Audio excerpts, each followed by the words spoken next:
नमस्कार दोस्तों, मैं राहुल आपके अपने YouTube channel Rahul math and science research centre में आपका स्वागत करता हूं। आज हम लोग पढ़ेंगे न्यूटन के गति का तृतीय नियम, जिसको बोलते हैं क्रिया प्रतिक्रिया का नियम।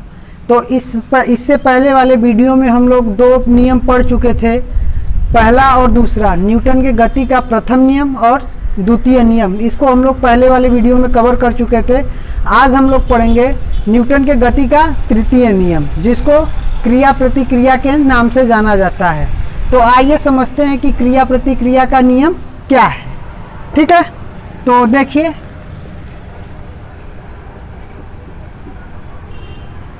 क्रिया प्रतिक्रिया का नियम समझते हैं। क्रिया और प्रतिक्रिया का नियम क्या होता है। ठीक है, जैसे हम किसी वस्तु पर बल आरोपित करते हैं तो कोई वस्तु उतना ही बल हमको विपरीत दिशा में हम पर लगाता है। मतलब जब हम किसी वस्तु पर फोर्स लगाते हैं तो वो वस्तु भी हम पर फोर्स लगाती है, समान परिमाण का। ठीक है, उसका दिशा क्या होता है, वस्तु का दिशा हम लोग की तरफ होता है, लेकिन हम लोग का जो बल का दिशा है वो वस्तु की तरफ होता है। तो देखिए, जैसे हम लोग किसी वस्तु पर फोर्स लगा रहे हैं, मान लीजिए ये कोई वस्तु है, इस पर हम लोग क्या करेंगे, F न्यूटन का एक फोर्स अप्लाई करेंगे।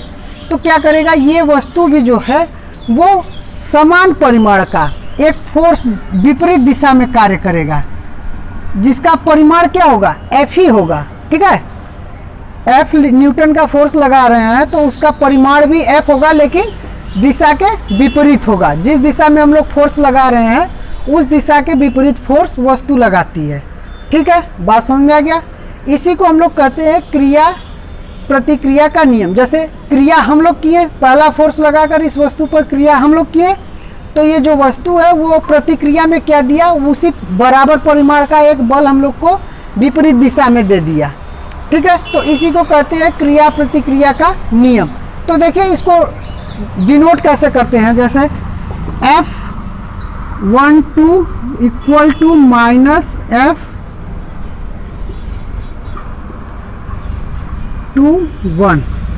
तो देखिए, इसका मतलब ये हुआ कि जो फोर्स लगा रहा है पहला वस्तु दूसरे वस्तु पर, ठीक है, उसका परिमाण समान है। ठीक, परिमाण क्या है, समान है। जो दूसरा वस्तु फोर्स लगा रहा है, दूसरा वस्तु पहले वस्तु पर जो फोर्स लगा रहा है उसका भी परिमाण समान है। ये देखिए, निगेटिव साइन क्या डिनोट कर रहा है, ये निगेटिव साइन ये बता रहा है कि जो इसका दिशा है, जो इस बल की दिशा है उसके ठीक विपरीत दिशा में ये बल है। ठीक है, तो निगेटिव साइन हम लोग को क्या बता रहा है कि जो फोर्स हम लोग लगा रहे हैं उसी के परिमाण के बराबर ये परिमाण है। जैसे जो फोर्स है वो परिमाण है, ठीक है, और ये निगेटिव जो साइन है वो दिशा बता रहा है कि मतलब वस्तु में जो दिशा है वो विपरीत है। जैसे हम लोग क्या किए कि यहाँ पर जो फोर्स लगा है उसका मैग्नीट्यूड क्या था, F था। ठीक है, और डायरेक्शन इधर था। तो जब हम लोग को जब वस्तु हम पर फोर्स लगाएगी तो उसका मैग्नीट्यूड जो होगा वो सेम होगा, मतलब परिमाण में समान ही बल हम लोग को पर आरोपित करेगी, लेकिन उसका दिशा निगेटिव है। तो ये पूछता है कि प्रतीक के द्वारा समझाइए क्रिया प्रतिक्रिया का नियम। तो इससे यह मतलब निकलता है कि पहली वस्तु जो दूसरी वस्तु पर फोर्स लगा रही है तो दूसरी वस्तु भी पहली वस्तु के उतना ही फोर्स लगा रही है, मगर ये निगेटिव साइन ये बता रहा है कि ये विपरीत दिशा में है। ठीक है, बात समझ में आ गया। क्रिया प्रतिक्रिया का नियम ये हो गया। ठीक है, अब एग्जाम्पल देखते हैं क्रिया प्रतिक्रिया का नियम का। एग्जाम्पल क्या होता है, जैसे कोई रॉकेट होता है। ठीक है, ये रॉकेट है, मान लीजिए ये रॉकेट है। ठीक, तो यहाँ पर एक छोटा सा छिद्र टाइप का रहता है या ऐसे रहता है। तो इसमें क्या करते हैं कि 3 पार्ट में इसमें ईंधन भर देते हैं। ठीक, ऊपर सैटेलाइट अपना रख दिया जाता है। तो रॉकेट को जब हम लोग लॉन्च करते हैं तो इसके नीचे वाले पोर्शन में जो है वो आग पकड़ता है। आग पकड़ने के बाद वो क्या करता है, तेजी से गैस निकलती है, इसके पीछे से तेजी से गैस निकलती है, जो इस वस्तु को क्या करती है, जैसे देखिए जब ये तेजी से गैस निकलती है तो वातावरण में जो गैस है, ये वातावरण की मान लीजिए गैस है, गैस, ये वातावरण की गैस है, और ये रॉकेट से जब आग इसमें पकड़ लेता है तो इससे तेजी से नीचे की तरफ क्या करता है, गैस फेंकता है, ठीक है, गैस निकलता है। तो ये क्या करता है कि वायुमंडल के जो वायुमंडल में गैस हैं उन पर ये क्या करता है कि दबाव डालता है, दबाव डालता है। तो हम लोग यहाँ से क्रिया प्रतिक्रिया के नियम से सीखे हैं, यदि किसी वस्तु पर फोर्स, कोई भी वस्तु लगाए तो उसके विपरीत दिशा में बराबर परिमाण का फोर्स लगता है। तो जब गैस क्या करता है, इस रॉकेट का गैस इसको दबाता है तो इसका भी, जैसे देखो रॉकेट ये फोर्स लगा रहा है F परिमाण का, तो गैस भी क्या करता है, F परिमाण का उस पर फोर्स लगाता है, लेकिन अपोजिट डायरेक्शन में। तो ये क्या करता है कि रॉकेट ऐसे ऊपर चला जाता है। बात समझ में आ गया? ये बात तो समझ में आ गई होगी कि रॉकेट ऊपर कैसे जाता है। यदि देखिए गैस हटा दीजिए, मतलब निर्वात कर दीजिए, तो रॉकेट नहीं जा पाएगा। क्रिया प्रतिक्रिया का नियम, मतलब क्रिया प्रतिक्रिया का नियम होगा ही नहीं तो रॉकेट ऊपर नहीं जाएगा। निर्वात का मतलब यहाँ पर कुछ भी नहीं रहेगा, कुछ भी नहीं रहेगा तो प्रतिक्रिया होएगा ही नहीं। जब प्रतिक्रिया नहीं होगा तो ये रॉकेट ऊपर नहीं जा सकता है। बात समझ में आ गया? तो रॉकेट क्रिया प्रतिक्रिया के ही सिद्धांत से ऊपर अंतरिक्ष में पहुंचता है, ठीक है। तो ये एग्जाम्पल हो गया। अब देखिए दूसरा एग्जाम्पल, जैसे मान लीजिए ये पृथ्वी है, ठीक है, पृथ्वी है। जब हम लोग क्या करते हैं, पानी से, ये नाव है, नाव के पास जब हम लोग यहाँ पर पृथ्वी के पास चले आते हैं, ठीक है, तो क्या करते हैं कि इस नाव को तेजी से पीछे की ओर ढकेलते हैं। ढकेलने के बाद हम क्या करते हैं कि पृथ्वी पर खड़े हो जाते हैं। मान लीजिए ये हम हैं, ठीक है, और यहाँ पर आप लोग हैं। तो देखिए क्या करते हैं हम कि नाव को तेजी से पीछे की तरफ ढकेलते हैं। तो पीछे से तेजी की तरफ ढकेलते हैं तो इस पर हम लोग क्रिया करते हैं। तो ये नाव भी क्या करता है, प्रतिक्रिया देता है इस पानी की सहायता से। तो प्रतिक्रिया देता है और हम लोग इस पर फोर्स पर चले जाते हैं, ठीक। तो न्यूटन के क्रिया प्रतिक्रिया का नियम समझ में आ गया होगा, कोई दिक्कत नहीं हुआ होगा। अब जैसे देखिए सैनिक जो होता है वो बल, मतलब जो लॉन्चर होता है उसको अपने कंधे पर लेके लॉन्च करता है मिसाइल को। तो क्या करता है, जब मिसाइल निकलती है तो वो क्या करता है, पहले उसमें आग लग जाता है, मिसाइल में जो है आग लगता है, तो उससे तेजी से गैस निकलता है बाहर की तरफ निकलता है, जिसमें एक उसका बाउंड्री होता है, उसमें लड़ता है और गोली तेजी से बाहर की तरफ निकलता है। तो जितना तेजी से वो निकलता है उतना तेजी से वो पीछे भी धक्का देता है और हम लोग झुक भी जाते हैं कभी कभी, ठीक है। तो ये क्रिया प्रतिक्रिया का नियम है। बात समझ में आ गई होगी। आगे चलते हैं, देखिए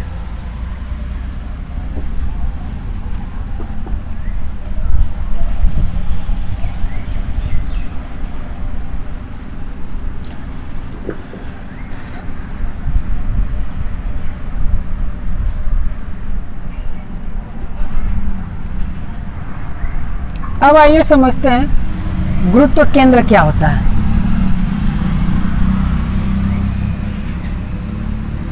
देखिए गुरुत्व केंद्र क्या होता है।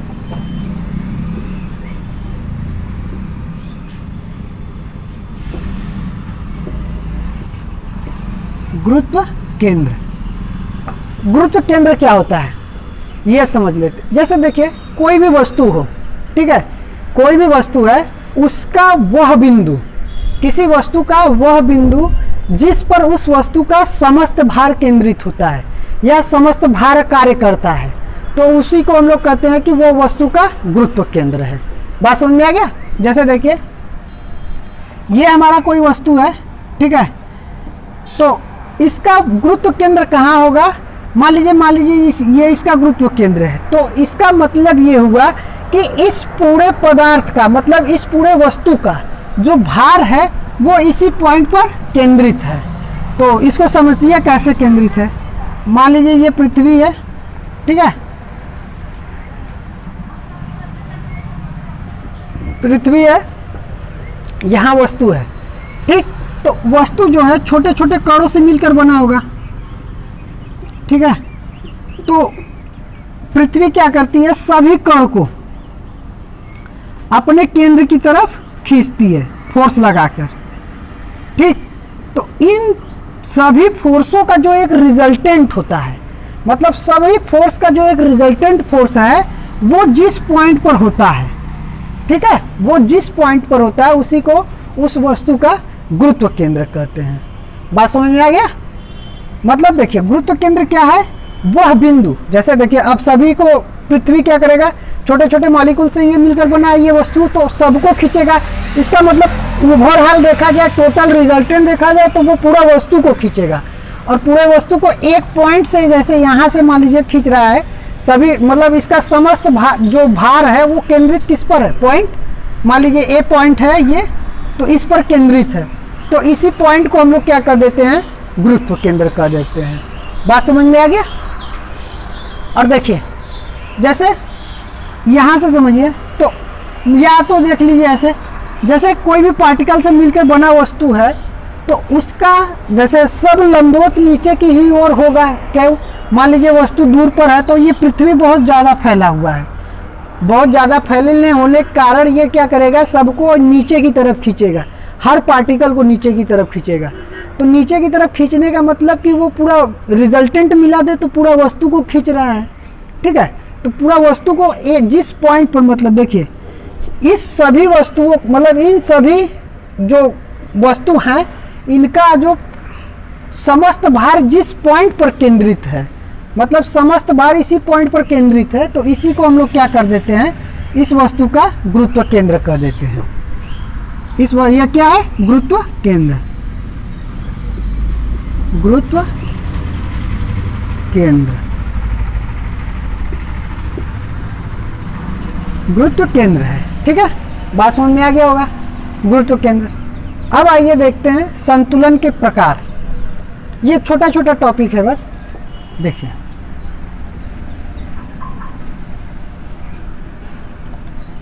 संतुलन के प्रकार।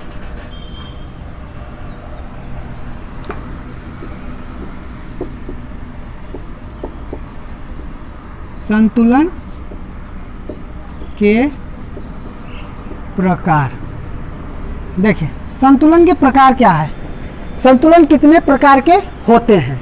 तो संतुलन 3 प्रकार के होते हैं। पहला क्या है, स्थायी संतुलन, स्थायी संतुलन।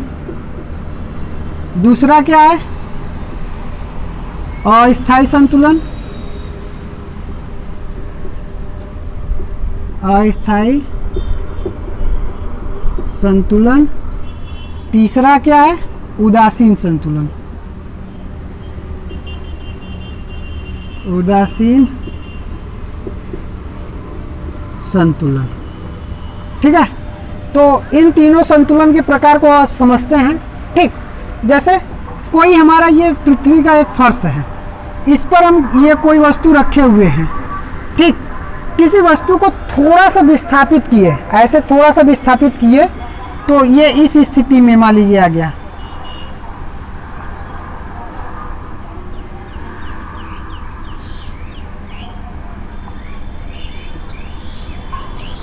ठीक है।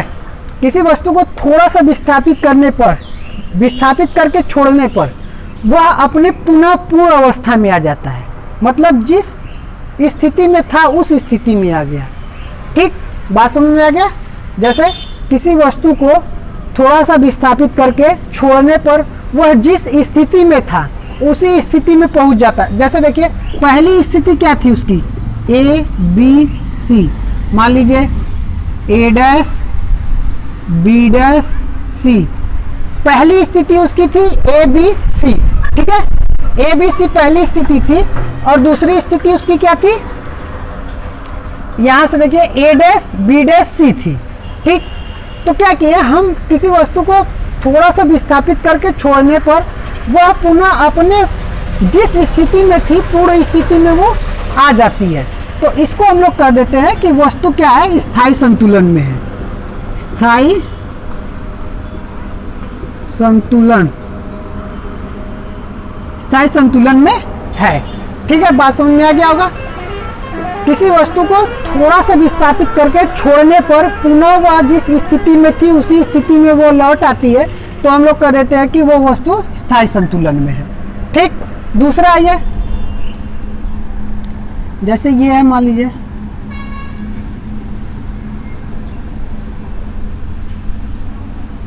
ये ए बी सी, ये पॉइंट है जो इसकी पहले की स्थिति है। ठीक है, तो इसको हम लोग क्या किए कि थोड़ा सा विस्थापित किए।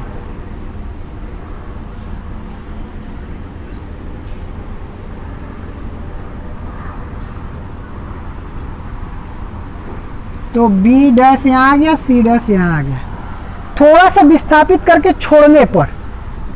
ठीक है, तो देखिए ये क्या होगा,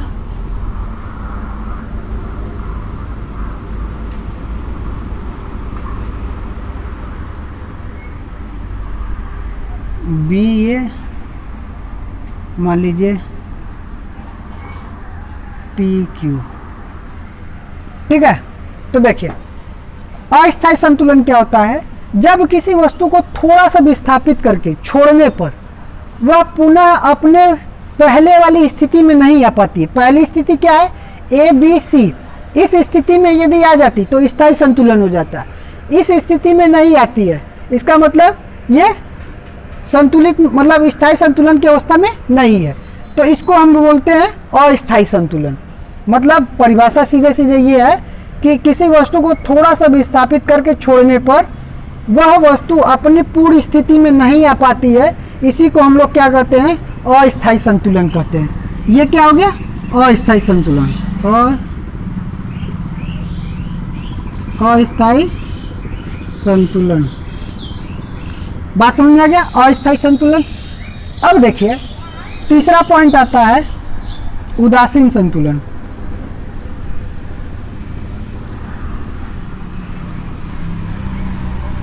देखिए उदासीन संतुलन क्या होता है, जब किसी वस्तु को थोड़ा सा विस्थापित करके छोड़ दिया जाए।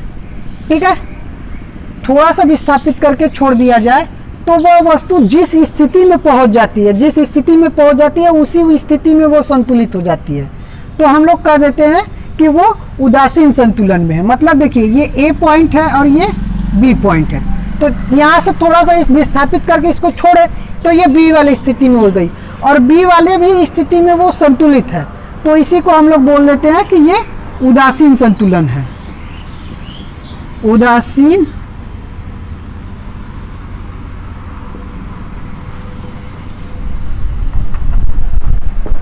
उदासीन संतुलन में है। बात समझ में आ गया, ये क्या है, उदासीन संतुलन में है। तो अब पूछिएगा कि उदासीन संतुलन और स्थायी संतुलन में अंतर क्या है, ये बात। ठीक है, तो देखिए अंतर क्या है, इसमें क्या है कि वस्तु को थोड़ा सा विस्थापित करके छोड़ेंगे तो जिस स्थिति में था उस स्थिति में वो पहुंच जाता है। ठीक है, कोई नई स्थिति उसकी नहीं बनती है, तो उसको हम लोग क्या कह देते हैं कि ये स्थायी संतुलन में है। और उदासीन संतुलन में क्या है कि थोड़ा सा वस्तु को विस्थापित करने पर, विस्थापित करके छोड़ देने पर वह जिस नई स्थिति में, इसमें नई स्थिति में नहीं आती है, जिस स्थिति में थी उसी स्थिति में चली जाती है, लेकिन इसमें नई स्थिति में आती है और उसी स्थिति में वो संतुलित रहती है, तो इसको हम लोग बोलते हैं कि ये उदासीन संतुलन में है। बात समझ में आ गया होगा। ठीक, तो अब देखिए संतुलन के लिए शर्त क्या है, स्थायी संतुलन के लिए शर्त क्या है, तो शर्त थोड़ा सा देख लीजिए। स्थायी संतुलन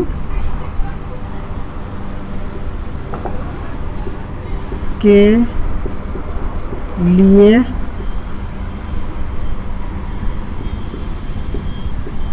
शर्तें, देखिए स्थायी संतुलन के लिए शर्तें क्या है। नंबर एक, जो गुरुत्व केंद्र है उसका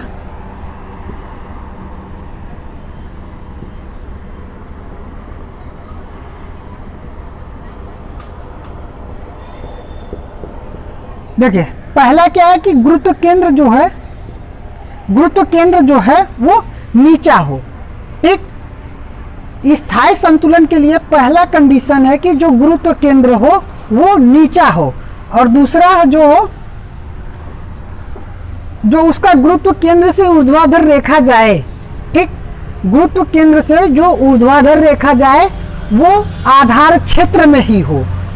तो इन दोनों पॉइंट को समझ लेते हैं। देखिए पहले इधर इस बात को समझिए। जैसे पहले कहा है कि गुरुत्व केंद्र नीचा होना चाहिए। जैसे ये सरफेस है मेरा, या इसको थोड़ा सा रब कर लेते हैं।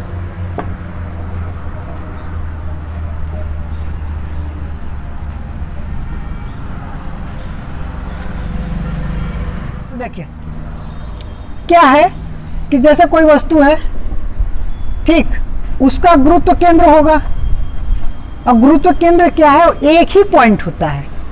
बात समझ में आ गया? गुरुत्व केंद्र क्या होता है, किसी भी वस्तु का एक ही पॉइंट पर गुरुत्व केंद्र होता है जिस पर उसका समस्त भार कार्य करता है। तो समस्त भार कार्य करता है तो मतलब उसका गुरुत्व केंद्र मान लीजिए ये है, तो वो क्या करे कि गुरुत्व केंद्र जो हो वो फर्श के पास ही होना चाहिए। मतलब ये मान लीजिए फर्श है, ठीक है, तो गुरुत्व केंद्र उसका फर्श के पास होना चाहिए, मतलब गुरुत्व केंद्र नीचा होना चाहिए। अब मान लीजिए कोई वस्तु है, मान लीजिए इतने बड़ा है, ठीक है, ऐसे है वस्तु, इसका गुरुत्व केंद्र यहाँ है, इस वस्तु का गुरुत्व केंद्र यहाँ है। तो इस वस्तु का गुरुत्व केंद्र क्या है, ऊंचाई पर है। ठीक, तो ये क्या है, ये इसके अपेक्षा कम संतुलन में है। बात समझ में आ गया ना? संतुलन के लिए शर्त क्या है कि उसका गुरुत्व केंद्र जो हो वो आधार के पास हो, नीचा होना चाहिए। तो इसका ऊंचाई पर ज़्यादा है तो इसका कम ऊंचाई पर है, तो ये ज़्यादा संतुलन की अवस्था में, स्थायी संतुलन की अवस्था में है। तो पहला पॉइंट यही था कि गुरुत्व केंद्र नीचा होना चाहिए। दूसरा पॉइंट पर आते हैं कि गुरुत्व केंद्र से जाने वाली ऊर्ध्वाधर रेखा, ठीक है, गुरुत्व केंद्र से जाने वाली ऊर्ध्वाधर रेखा उसके आधार क्षेत्र में होना चाहिए। जैसे इस वस्तु का आधार क्षेत्र क्या है, ए बी, ये इसका आधार है, तो आधार क्षेत्र क्या हुआ गया, इतना आधार क्षेत्र है। तो जो पॉइंट है, ठीक है, जो गुरुत्व केंद्र से ऊर्ध्वाधर रेखा जाएगी वो इस आधार क्षेत्र में होना चाहिए। बात समझ में आ रही है? जैसे अब हम लोग देखें, जैसे कोई एक वस्तु है, मान लीजिए ये,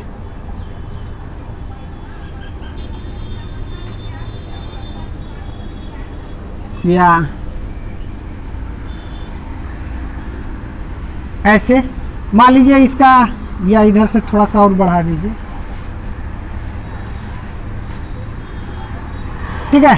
तो इसका क्या है, मान लीजिए यहाँ पर कोई पॉइंट पर है, इसका गुरुत्व केंद्र कहाँ है, इसका गुरुत्व केंद्र ये है, मान लीजिए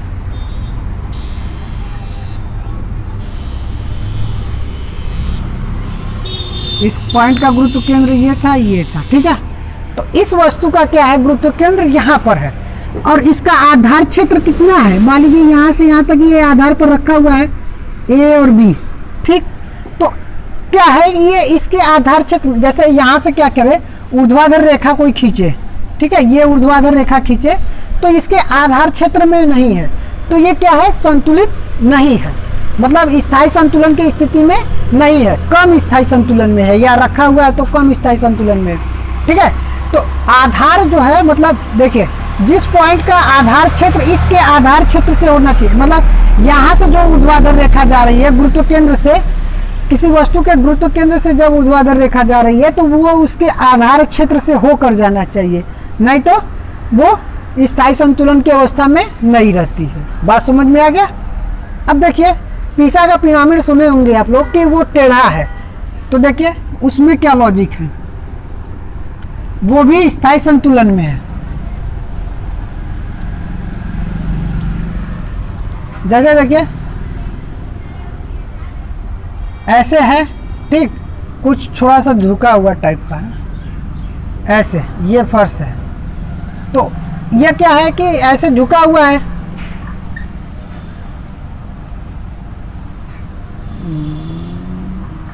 ऐसे है, ठीक है। तो इसका गुरुत्व केंद्र नीचा है, जो मीसा का पिरामिड है उसका गुरुत्व केंद्र क्या है, नीचा है, और इससे ऊर्ध्वाधर जाने वाली रेखा जो है वो क्या है, उसके आधार क्षेत्र से होके जाती है। तब ये वस्तु क्या है, स्थायी संतुलित है। ठीक है, तभी ये गिरती नहीं है, नहीं तो गिर जाता। इसका आधार क्षेत्र क्या है, ए और बी है। ठीक है, ये बात समझ में आ गया। स्थायी संतुलन के प्रकार में 3 प्रकार, स्थायी, अस्थायी और उदासीन। और उसमें हम लोग देख लिए गुरुत्व केंद्र नीचा होना, इसके शर्त क्या है, स्थायी संतुलन के लिए शर्त क्या है, गुरुत्व केंद्र नीचा होना चाहिए और गुरुत्व केंद्र से जाने वाली ऊर्ध्वाधर रेखा उसके आधार क्षेत्र में ही हो, यहाँ हो, यहाँ हो, यहाँ हो, लेकिन उसके आधार क्षेत्र में होना चाहिए। ठीक है, और ठीक बीच में है तो वो ज़्यादा अच्छा है। ठीक है, बात समझ में आ गया। तो इसको रब कर लेते हैं, आगे चलते हैं।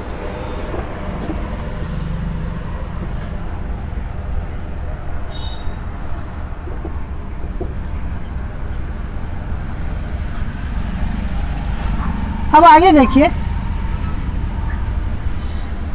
आगे हम लोग पढ़ते हैं अभिकेंद्रीय बल।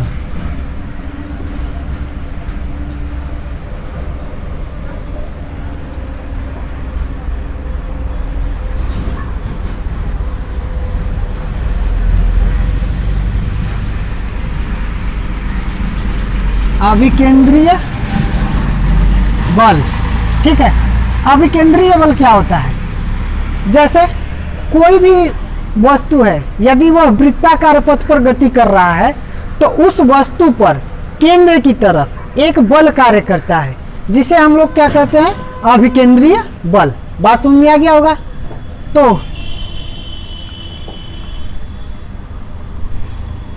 ये मान लीजिए मेरा कोई एक वस्तु है, ठीक है, ये वृत्ताकार पथ पर ऐसे गति कर रहा है। ठीक है, इसका द्रव्यमान क्या है, m है, और इसका रेखीय वेग जो है वो v है। ठीक है, तो देखिए कोई ये वस्तु है, ठीक, वस्तु क्या कर रहा है, वृत्ताकार पथ पर गति कर रहा है, वृत्ताकार पथ पर गति कर रहा है। तो इस वृत्त की मान लीजिए त्रिज्या जो है वो कितनी है, r है। बात समझ में आ गया होगा।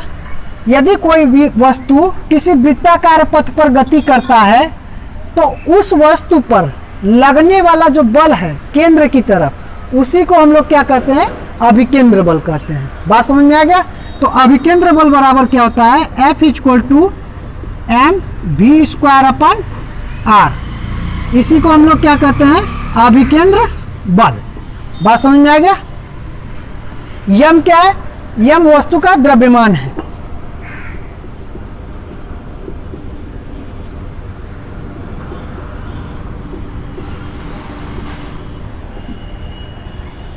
आर क्या है, वृत्त की त्रिज्या है। तो इसका मतलब ये हो गया कि यदि कोई भी वस्तु हो, यदि किसी वृत्ताकार पथ पर गति कर रही है, कोई भी वस्तु वृत्ताकार पथ पर गति कर रही है, तो उस वस्तु पर केंद्र की तरफ, मतलब केंद्र के डायरेक्शन में एक फोर्स कार्य करता है, उसी को हम लोग क्या बोलते हैं, अभिकेंद्र बल। इसको F = mv²/r से दिखाते हैं। ठीक है, इसका वैल्यू होता है mv²/r। इसका मतलब ये हो गया कि यदि यम द्रव्यमान का कोई वस्तु v वेग से किसी वृत्ताकार पथ पर, r त्रिज्या वाले वृत्ताकार पथ पर गति कर रहा है, तो उस पर लगने वाला जो फोर्स है, बल है, वो F = mv²/r होता है। अब देखिए अभिकेंद्र बल जो है मेरा, अभिकेंद्र बल का एग्जाम्पल क्या है ये समझ लेते हैं। ठीक है, इसका यूज क्या है। देखिए अभिकेंद्र बल यदि आप समाप्त कर देंगे, अभिकेंद्र बल खत्म हो गया तो वस्तु वृत्ताकार पथ पर गति कर ही नहीं सकती, कोई भी वस्तु हो।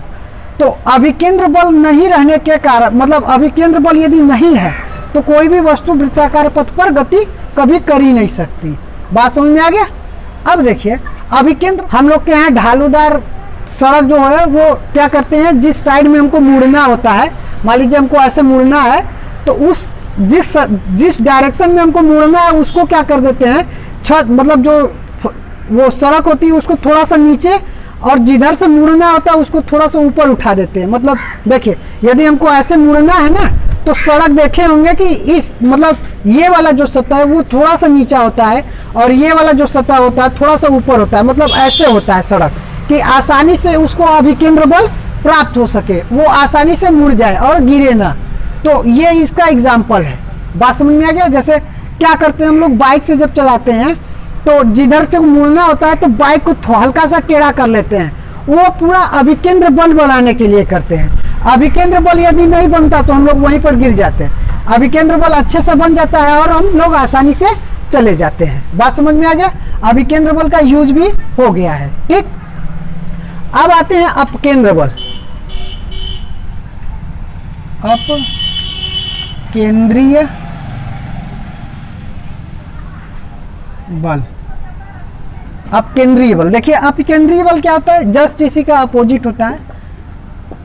जब कोई वस्तु, ये वस्तु है, वृत्ताकार पथ पर गति करता है तो केंद्र की तरफ तो बल लगता है, ये जानते हैं हम लोग। केंद्र के बाहर की तरफ, मतलब उस वस्तु को बाहर की तरफ ये फोर्स जो लगता है, ठीक, तो इस फोर्स को हम लोग क्या कर देते हैं, ये जो फोर्स है, जो ये बल है, इसी को अपकेंद्रीय बल कर देते हैं। मतलब केंद्र से बाहर की तरफ, उस वस्तु पर केंद्र से बाहर की तरफ फोर्स लगेगा, तो यही क्या कहलाता है, ये अपकेंद्रीय बल कहलाता है। ठीक है। और देखिए, मान लीजिए ये कोई वस्तु है, ये क्या कर रहा है, वृत्ताकार पथ पर गति कर रहा है, तो इस पर अभिकेंद्र बल तो लगता ही लगता है। एक इसके विपरीत दिशा में बाहर की तरफ बल लगता है, जिसका नाम छंदम बल भी कहते हैं। वो क्या करता है, वो बाहर की तरफ होता है, तो इसका बस आभास होता है, इस बल का सिर्फ आभास होता है। ठीक है, इसी को, इसका देखिए यूज कहाँ करते हैं हम लोग, वो समझ लेते हैं। अब केंद्रीय बल समझ में आ गया होगा, मतलब केंद्र के विपरीत दिशा में जब कोई वस्तु वृत्ताकार पथ पर गति करती है तो केंद्र के विपरीत दिशा में एक बल कार्य करता है जो बाहर की तरफ होता है, उसी को हम लोग क्या बोलते हैं, अपकेंद्रीय बल बोलते हैं। और इसका एग्जाम्पल में क्या है, एग्जाम्पल में जैसे वॉशिंग मशीन होती है हम लोग के घर के अंदर, वो क्या करता है कि जो डस्ट होता है ऐसे ऐसे घूमती है, ठीक है, तो जब घूमती है तो वो क्या करता है कि डस्ट को बाहर की तरफ, उस पर डस्ट को बाहर की तरफ एक फोर्स कार्य कर देता है और डस्ट जो होता है वो बाहर चला जाता है, जो धूल के कण होते हैं वो सब बाहर चले जाते हैं। या तो देखे होंगे कि दूध से जो मक्खन निकालने वाली मशीन होती है वो भी घूमती है, तो मक्खन जो होता है वो साइड में लग जाता है। ठीक है, तो ये क्या है, अपकेंद्रीय बल का उदाहरण है, एग्जाम्पल है। ये सब इसी सिद्धांत पर कार्य करते हैं। ठीक है, बात समझ में आ गया?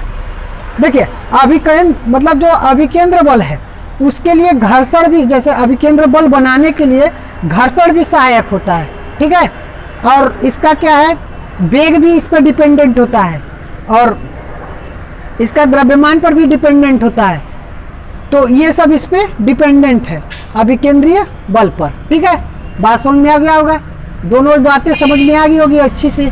आगे चलते हैं अब।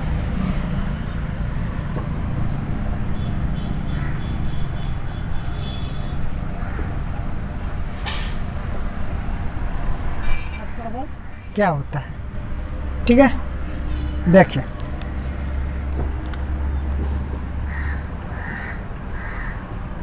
घर्षण बल। घर्षण बल क्या होता है, जैसे कोई दो वस्तु एक दूसरे पर रखी हुई है, ठीक है, दो वस्तु एक दूसरे पर रखी हुई है, जब उनमें सापेक्षीय गति कराई जाती है तो उनके संपर्क क्षेत्र में एक बल उत्पन्न हो जाता है जो सापेक्षीय गति का विरोध करता है। उसी को हम लोग, उसी बल को बोल देते हैं कि ये घर्षण बल है। बात समझ में आ गई होगी? तो देखिए ऐसे समझ लेते हैं इसको, जैसे ये कोई वस्तु है, ठीक, और एक दूसरी वस्तु ये है,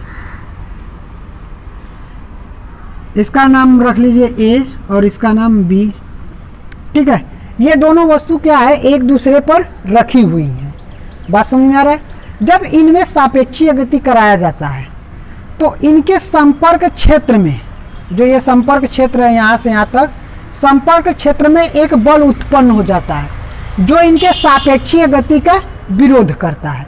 उसी को हम लोग क्या बोल देते हैं, घर्षण बल बोल देते हैं। ठीक है, बात समझ में आ गया होगा। अब देखिए घर्षण बल के प्रकार क्या हैं। तो घर्षण बल दो प्रकार के होते हैं। पहला स्थैतिकी, स्थैतिक घर्षण, स्थैतिक घर्षण। और दूसरा गतिज घर्षण। घर्षण दो प्रकार के होते हैं, पहला स्थैतिकी घर्षण और दूसरा गतिज घर्षण। अब देखिए स्थैतिकी घर्षण समझ लेते हैं कि क्या होता है। देखिए जैसे कोई वस्तु है ये, और ये मान लीजिए कोई फर्श है, ठीक है, ये वस्तु है और ये फर्श है या सड़क है, कुछ भी है, ठीक। तो इस पर वस्तु रखी हुई है। अब हम क्या करें, इस वस्तु पर फोर्स लगाएंगे, ठीक है। ये वाली वस्तु तो स्थिर है, तो इस वाली वस्तु पर हम मतलब क्या, ये क्या है, सरफेस है, ये तो स्थिर रहेगी। जब हम इस वाले वस्तु पर फोर्स लगाएंगे तो क्या करेगा, इनके बीच सापेक्षीय गति होगी। सापेक्षीय गति होगी तो इनके संपर्क क्षेत्र में, जो इनका संपर्क क्षेत्र है, यहाँ यहाँ यहाँ यहाँ यहाँ, ये संपर्क क्षेत्र में एक बल उत्पन्न होगा, ठीक है।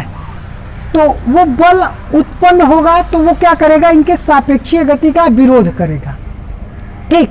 तो वस्तु स्थिर अवस्था में है तो इस जो घर्षण बल उत्पन्न होगा इसको हम लोग बोलेंगे स्थैतिकीय घर्षण बल, ठीक है। स्थिर है वो, ये जो वस्तु है वो क्या है, स्थिर है। बात समझ में आया। जब वस्तु क्या है, स्थिर है, वस्तु हमारा स्थिर है, तो जब हम इनके संपर्क क्षेत्र, यहाँ पर फोर्स लगाएंगे तो संपर्क क्षेत्र में जो है बल जो उत्पन्न होगा इनके सापेक्षीय गति का विरोध करेगा, उसको बोलेंगे स्थैतिकी घर्षण। बात समझ में आ गया। वस्तु स्थिर रहेगा तो स्थैतिकी घर्षण, ठीक। इनके मध्य जब क्षेत्र में बल उत्पन्न जो होगा इनके सापेक्षीय गति का विरोध करेगा। अब देखिए कोई दूसरी वस्तु है, वो क्या है, गति अवस्था में। गति अवस्था में तो मान लीजिए ऐसे होगा,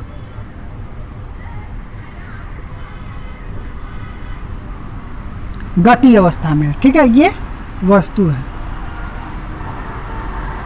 कोई भी वस्तु है, या कार कह लीजिए, कुछ भी कह लीजिए, कोई वस्तु है, तो ये क्या है, ये क्या है, गति अवस्था में चल रही है, ठीक। इसको हम मिटा देते हैं, वस्तु नहीं, कोई कार ही कह लेते हैं, ठीक है, या बस कह लेते हैं, ठीक। ये बस है, तो बस और पहिए के बीच में, ठीक है, जो बस है और ये सतह है, जो इन सतह के क्षेत्र में, ठीक है, पहिए और सरफेस जो ये सतह है, इनके मध्य में जो फोर्स कार्य करता है, तो वस्तु क्या है, गति में है। तो गति में है तो घर्षण बल तो मतलब सापेक्षीय गति का विरोध करता ही है। तो जब इनके सापेक्षीय गति होता है तो पहिए और सरफेस के बीच में जो घर्षण बल उत्पन्न होता है उसी को हम लोग बोल देते हैं कि ये गतिज घर्षण है। बात समझ में आ गई। गतिज घर्षण और स्थितिकीय घर्षण समझ में आ गया होगा बात। तो ये हम लोग का एग्जाम्पल हो गया। अब देखिए घर्षण बल का उपयोग, लाभ और हानियाँ, लाभ और हानि देख लेते हैं, ठीक है। तो घर्षण बल देखिए लाभदायक क्यों है। जैसे किसी सतह पर हमको जब चलना होगा, ठीक है, घर्षण बल वहाँ पर कम रहेगा तो हम क्या करेंगे, गिर जाएंगे, ठीक, गिर जाएंगे। तो जब उस सतह को हम लोग क्या कर देते हैं, घर्षण युक्त बना देते हैं, तो उस पर हम लोग क्या करते हैं, आसानी से चल लेते हैं। यानी कि घर्षण बल जो है वो हमको चलने में सहायक होता है, ठीक है। यदि घर्षण बल नहीं कम होता या नहीं होता तो हम लोग गिर जाते हैं। तो घर्षण बल हम लोग के लिए इस कार्य में लाभदायक हो गया, ठीक है। और हानि क्या है घर्षण बल से, तो हानि ये है कि जब हम साइकिल या कहीं लेके चलाते हैं तो हमको क्या करना पड़ता है, ज़्यादा फोर्स लगाना पड़ता है साइकिल को आगे बढ़ाने के लिए, घर्षण बल ज़्यादा रहता है तो, ठीक है। तो वो हमारे लिए क्या करता है, हानि हो जाता है, हमारा ऊर्जा ज़्यादा क्षय होने लगता है। तो वहाँ पर हम घर्षण बल हमें क्या करता है, हानि पहुँचा देता है। बात समझ में आ गया। तो अब देखिए एक क्वेश्चन घर्षण बल से पूछता है कि घर्षण बल जो है वो संपर्क के सतह की प्रकृति पर निर्भर करता है। ये पॉइंट एकदम याद रखिएगा। इस घर्षण बल में सबसे मुख्य पॉइंट यही है कि जो घर्षण बल है वो दोनों वस्तुओं के संपर्क के सतह के प्रकृति पर निर्भर करता है, ठीक है। ये बात तो एकदम याद रखिएगा। अब देखिए एक छोटी सी बात आती है, जैसे घर्षण बल हमको कम करना है, कि हमको लगना है, मतलब करना है कि यहाँ पर घर्षण बल कम हो जाए, ठीक है। तो क्या कर देते हैं कि वहाँ पर स्नेहक या तेल का उपयोग कर लेते हैं, वहाँ पर घर्षण बल कम हो जाता है। बात समझ में आ रही होगी। जैसे हम लोग की साइकिल क्या है कि धीमे रफ्तार से चलती है, तो उसमें हम लोग क्या करते हैं, उसको धो पोंछ के उसमें तेल ओल डाल देते हैं, तो वो क्या करता है कि उसमें घर्षण बल कम हो जाता है। जब घर्षण बल कम हो जाता है तो वो तेज़ी से चलने लगती है, ठीक है। तो ये है घर्षण बल। और देखिए जब घर्षण बल हम लोग के लिए हानि ये भी करता है कि इसमें घिसाव होके वस्तु जो है या कोई भी वस्तु है वो ख़त्म होता जाता है, मतलब उसका क्षय होता जाता है। तो ये भी हानियाँ भी हैं, ठीक है। तो आशा करता हूँ कि आप लोगों को ये वीडियो अच्छा लगा होगा। यदि आपको ये वीडियो अच्छा लगा हो तो मेरे चैनल को सब्सक्राइब कीजिए, लाइक कीजिए और ज़्यादा से ज़्यादा लोगों तक शेयर कीजिए, ताकि ये इन्फॉर्मेटिव वीडियो सभी तक पहुँच सके। ठीक है, धन्यवाद।